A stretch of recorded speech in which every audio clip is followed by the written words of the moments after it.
One Story, 75. El Mesías venidero, Jesucristo, parte 1. Los 4 Evangelios. Ahora hemos entrado en el Nuevo Testamento. Hasta ahora, a través del Antiguo Testamento, hemos visto lo que Dios ha hecho por su pueblo y cómo, con un celo inquebrantable, los ha amado.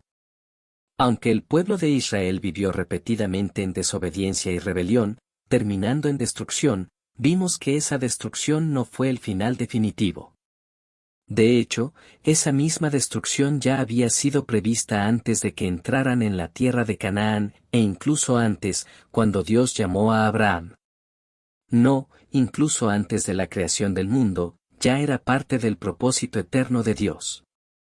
La única manera en que el pueblo de Dios, expulsado del Edén a causa del pecado, podía reconciliarse con un Dios santo, no era viviendo vidas justas que los calificaran como su pueblo, sino únicamente a través de la muerte de Jesucristo, quien es Dios mismo, el Hijo unigénito de Dios. Pero para que ellos pudieran reconocer a su Salvador en medio de sus vidas y de su historia, primero tenían que enfrentar la realidad de su propia destrucción. Solo al experimentar su caída y su muerte podían reconocer su verdadera condición espiritual y darse cuenta de su desesperada necesidad de un Salvador. Ahora, Él ya no es el Mesías que ha de venir, sino el Mesías que ha venido, Jesucristo. El mismo Mesías anunciado en los libros históricos, en los libros poéticos y en los profetas del Antiguo Testamento, Dios mismo, el Hijo unigénito, ha venido. A través de los Evangelios, ahora encontramos a Jesucristo, quien vino como Rey, como siervo, como el Hijo del Hombre y como el Hijo de Dios. La figura que antes era solo una sombra, ahora ha venido en plena realidad. Pero aunque Jesucristo, quien es Dios, vino a los suyos no lo recibieron.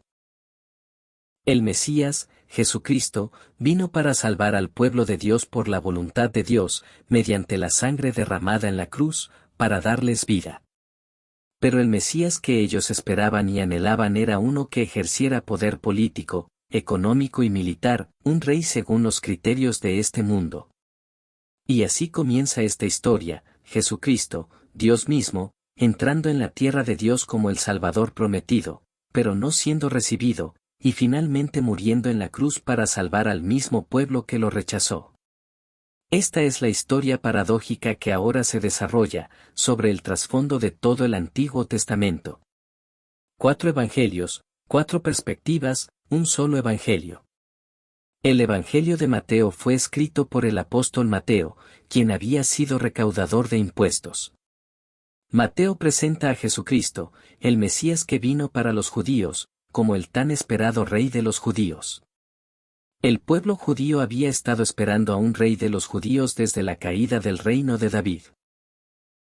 Por eso el Evangelio de Mateo incluye la genealogía real y cita el Antiguo Testamento más que los otros evangelios, declarando que Jesucristo, quien ha venido, es el Rey perfecto. El Evangelio de Marcos fue escrito por Juan Marcos. Marcos presenta a Jesucristo, el Mesías que vino para los romanos, como el siervo. En ese tiempo, Israel estaba bajo el dominio romano. Por eso el Evangelio de Marcos no incluye una genealogía y utiliza expresiones como inmediatamente y al instante con más frecuencia que los otros evangelios, proclamando a Jesucristo como el siervo perfecto. El Evangelio de Lucas fue escrito por Lucas, el médico. Lucas presenta a Jesucristo, el Mesías que vino para los griegos, como el Hijo del Hombre. Los griegos buscaban al hombre ideal, la humanidad perfecta. Por eso el Evangelio de Lucas incluye la genealogía humana y enfatiza el título Hijo del Hombre más que los otros evangelios, declarando a Jesucristo como el hombre perfecto. El Evangelio de Juan fue escrito por el apóstol Juan. Juan presenta a Jesucristo, el Mesías que vino para todos los pueblos, como el Hijo de Dios. Él revela a Jesús como el Rey sobre todos los reyes para todo el mundo. Por eso el Evangelio de Juan no incluye una genealogía, sino que resalta el título Hijo de Dios más que cualquier otro evangelio, declarando a Jesucristo como el Hijo de Dios perfecto. De esta manera, cada uno de los 4 evangelios presenta una perspectiva diferente de Jesucristo, el Mesías anunciado en el Antiguo Testamento. Pero al unir estas 4 perspectivas, revelan una sola verdad: Jesucristo, el perfecto Hijo de Dios. El comienzo del Evangelio de Jesucristo, el Hijo de Dios. El apóstol Juan declara claramente quién es Jesucristo. Jesucristo es Dios. Él es la imagen del Dios invisible, el primogénito de toda creación. Él es el Hijo de Dios, el Hijo unigénito, la palabra que estaba con Dios en el principio. Él es el creador de todas las cosas. Todo fue hecho por medio de Él y para Él. Jesucristo es descendiente de Abraham y de David, de la línea de Isaí, y posee el trono de David. Él es el Cordero de Dios, la luz verdadera del mundo, la vida verdadera, el árbol de la vida, el siervo del Señor, y Emmanuel. Debemos entender claramente por qué vino Jesucristo. Aunque hizo muchas cosas durante su tiempo en la tierra, Jesucristo vino porque fue enviado por el Padre. Él vino para proclamar el Evangelio y para cumplir la obra del Evangelio. La genealogía de Jesucristo, el hijo de David, el hijo de Abraham. Aunque el Evangelio de Marcos fue escrito primero en orden histórico, el Evangelio de Mateo aparece primero en el Nuevo Testamento por el diseño soberano de Dios. Y el primer versículo dice así: la genealogía de Jesucristo, hijo de David, hijo de Abraham. A través de este solo versículo, vemos que, entre los muchos reyes, jueces, profetas y sacerdotes que Dios usó a lo largo del Antiguo Testamento para revelar su reino, 2 figuras, Abraham y David, se levantan como puentes entre el Antiguo y el Nuevo Testamento. Por eso, en One Story, Abraham es tratado a lo largo de 3 mensajes y David a lo largo de 4. Nombres repetidos y omitidos. Mateo escribe: así que todas las generaciones desde Abraham hasta David fueron 14 generaciones, desde David hasta el destierro a Babilonia, 14 generaciones, y desde el destierro a Babilonia hasta Cristo, 14 generaciones. Pero esta división de 14 generaciones no es matemáticamente precisa. La primera serie de 14 generaciones, de Abraham a David, es correcta. Sin embargo, la segunda serie debería comenzar con Salomón, pero Mateo comienza nuevamente con David, lo que hace que la tercera serie empiece con Jeconías.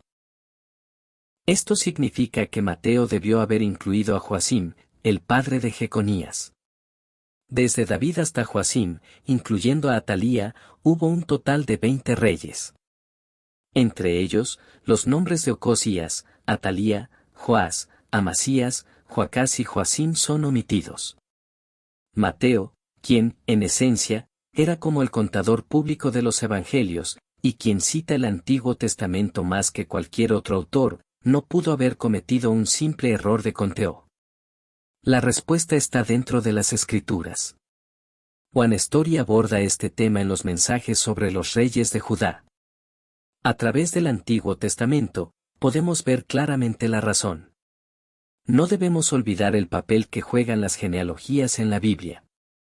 Algunos nombres se repiten, pero otros son omitidos deliberadamente.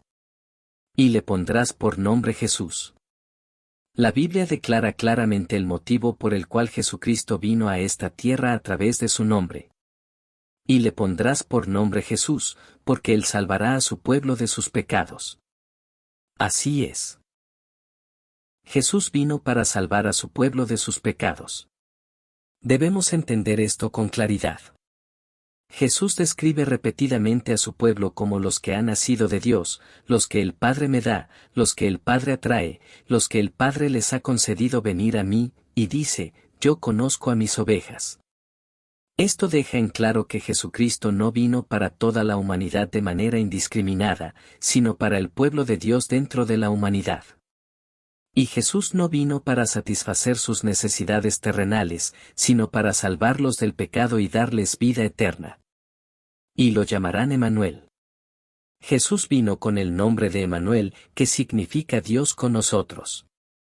Este nombre revierte el significado de Icabod, la gloria se ha apartado de Israel, que fue el resultado del pecado y la rebelión repetida de Israel. A lo largo del Antiguo Testamento, vemos repetidamente que un Dios santo no puede habitar con un pueblo pecador. Esto no es por falta de poder de Dios, sino por su naturaleza. Por lo tanto, para estar con su pueblo pecador, Dios mismo vino a la tierra en la forma de su Hijo unigénito, Jesucristo, y mediante su muerte sacrificial, abrió un camino para que el Dios santo y el hombre pecador pudieran unirse, Dios con nosotros. Dado que los seres humanos son pecadores por naturaleza, esa unión jamás podría lograrse sin el sacrificio mismo de Dios. La unión entre el Dios santo y el hombre pecador solo puede realizarse en Jesucristo. Gloria a Dios en las alturas, y en la tierra paz a los que gozan de su favor. El nacimiento de Jesús fue planeado incluso antes de la creación. Antes de nacer, ya le habían dado el nombre de Jesús y el título de Cristo. Y cuando se cumplió el tiempo, Dios envió a su Hijo. Jesucristo nació en Belén de Judea, de una virgen, y recibió la visita de pastores y de sabios venidos del oriente. El ángel que se apareció a los pastores proclamó una buena noticia que será de gran gozo para todo el pueblo. Sí, es una buena noticia para el pueblo de Dios. Pero para aquellos que no son del pueblo de Dios, será noticia de juicio. Esa buena noticia, el Evangelio, es gloria a Dios en las alturas, y en la tierra paz a los que gozan de su favor. Y esa gloria y esa paz se cumplirán a través de la obra de la cruz. Jesús fue circuncidado y purificado. Jesús recibió la circuncisión y cumplió los ritos de purificación según la ley de Moisés. Estos eran mandamientos dados a Israel, y Jesús los cumplió, no por sí mismo, sino para cumplir la voluntad de Dios y la palabra de Dios. Jesús siguió el pacto de la circuncisión que Dios había dado a su pueblo. La Escritura nos muestra que la voluntad de Dios se cumple a través del Mesías venidero, Jesucristo. Y es por medio de Jesucristo, quien cumple la voluntad de Dios, que se lleva a cabo la obra de la redención. Aquel que realiza esta obra redentora no es otro que la justicia de Dios. Jesús descendió a Egipto. Así como el pueblo de Israel, Jesús también descendió a Egipto. Históricamente, fue porque Dios, sabiendo que el rey Herodes planeaba matar a todos los niños menores de 2 años tras oír a los sabios, protegió a Jesús enviándolo a Egipto. Pero en última instancia, Dios es quien gobierna la historia. Todo se mueve según su plan y propósito eterno, aunque no lo entendamos plenamente, aunque pase el tiempo y sigamos sin comprenderlo. Es algo que debemos recibir por fe.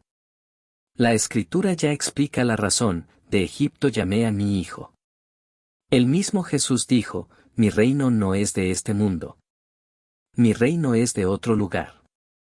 Él no vino a establecer un reino terrenal. Vino a cumplir la voluntad de Dios y a cumplir las Escrituras. Jesús recorre el camino histórico de Israel, llamado el pueblo de Dios en el Antiguo Testamento. Así como Jacob llevó a su familia a Egipto, también José, el padre terrenal de Jesús, llevó a su familia a Egipto. Jesús subió de Egipto. Así como descendió a Egipto, Jesús también subió de Egipto, tal como los israelitas salieron de Egipto. Los israelitas habían ido a Egipto no para quedarse permanentemente, sino como peregrinos. De la misma manera, Jesús pasó por Egipto solo de manera temporal. Si los israelitas salieron de Egipto bajo la guía de Moisés, Jesús salió de Egipto bajo la guía de su padre José. Jesús celebró la fiesta de la Pascua. En esta etapa, aún no era por iniciativa propia de Jesús, sino el Padre preparándolo a través de José y María. Después de regresar de Egipto y cumplir con la circuncisión y los ritos de purificación, Jesús pasó su infancia en Nazaret de Galilea. Cada año también celebraba la Pascua, y a los 12 años subió a Jerusalén con su familia para celebrar la Pascua. En el calendario de Israel hay 7 festivales. La Pascua, la fiesta de los panes sin levadura, las primicias, la fiesta de las semanas, la fiesta de las trompetas, el día de la expiación y la fiesta de los tabernáculos. Entre estas 7, todo varón que representaba al pueblo de Israel debía presentarse delante del Señor en 3 grandes fiestas de peregrinación, la fiesta de los panes sin levadura, la fiesta de las semanas y la fiesta de los tabernáculos. Al presentarse en estas 3 fiestas, en realidad el pueblo participaba en las 7, ya que las fiestas están distribuidas y agrupadas a lo largo del año. El punto de partida de todas ellas es la Pascua, marcando el modelo de la redención a través de la sangre del Cordero. Jesús es el Cordero que sería inmolado. Y Él es el cumplimiento perfecto de ese Cordero que habría de morir. Jesús fue bautizado en el río Jordán. Mientras se preparaba para su ministerio público, Jesús fue bautizado, así como los israelitas fueron bautizados en Moisés en la nube y en el mar. Cuando Juan el Bautista lo vio, declaró: «He aquí el Cordero de Dios que quita el pecado del mundo». Juan le dijo a Jesús: «Yo necesito ser bautizado por ti, y tú vienes a mí», porque sabía que Jesús no tenía necesidad de ser bautizado. Pero Jesús no recibió el bautismo para cumplir un requisito.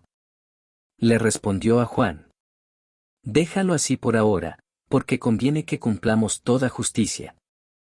Esto muestra que Jesús vivió plenamente para la gloria de Dios, cumpliendo todo lo que había sido anunciado en el Antiguo Testamento. Él fue bautizado para caminar junto con Israel en su historia. «Este es mi Hijo amado, en quien tengo complacencia». Cuando Jesús salió del agua después de ser bautizado por Juan, los cielos se abrieron, y el Espíritu de Dios descendió como una paloma y se posó sobre él. Una voz desde el cielo dijo: «Este es mi Hijo amado, en quien tengo complacencia». Esto sucedió justo antes de que Jesús comenzara su ministerio público. Más tarde, antes de entrar en Jerusalén para ir a la cruz, volvería a oír las mismas palabras en el monte de la Transfiguración. «Este es mi Hijo amado, en quien tengo complacencia». El Padre se deleitaba en el Hijo, que no había venido para sí mismo, sino enteramente para el reino de Dios y su justicia. Jesús fue tentado en el desierto. Jesús fue probado en el desierto, así como los israelitas fueron probados allí. Los 40 años de Israel en el desierto se reflejaron en los 40 días de ayuno de Jesús. Si los israelitas fallaron buscando alimento físico en lugar de la palabra de vida, Jesús venció la tentación de Satanás con la palabra de Dios. Donde los israelitas fracasaron por incredulidad, Jesús triunfó por medio de la palabra. El pueblo de Israel estaba llamado a vivir en la tierra de Canaán como siervos de Dios, como su pueblo, pero en su lugar quisieron ser reyes y cayeron en la destrucción. Pero Jesucristo, aunque es el Rey de Reyes, se hizo siervo y cumplió perfectamente la voluntad de Dios. Mientras los israelitas insistían en establecer reyes y vivir como reyes, Jesús obedeció y se sometió incluso hasta la muerte en la cruz. Aunque es Dios, se sometió completamente a la voluntad del Padre. Esta historia de obediencia es la historia de las Escrituras. La historia del celo de Dios, que finalmente envió al Salvador Jesucristo, y lo entregó para morir en la cruz, continúa.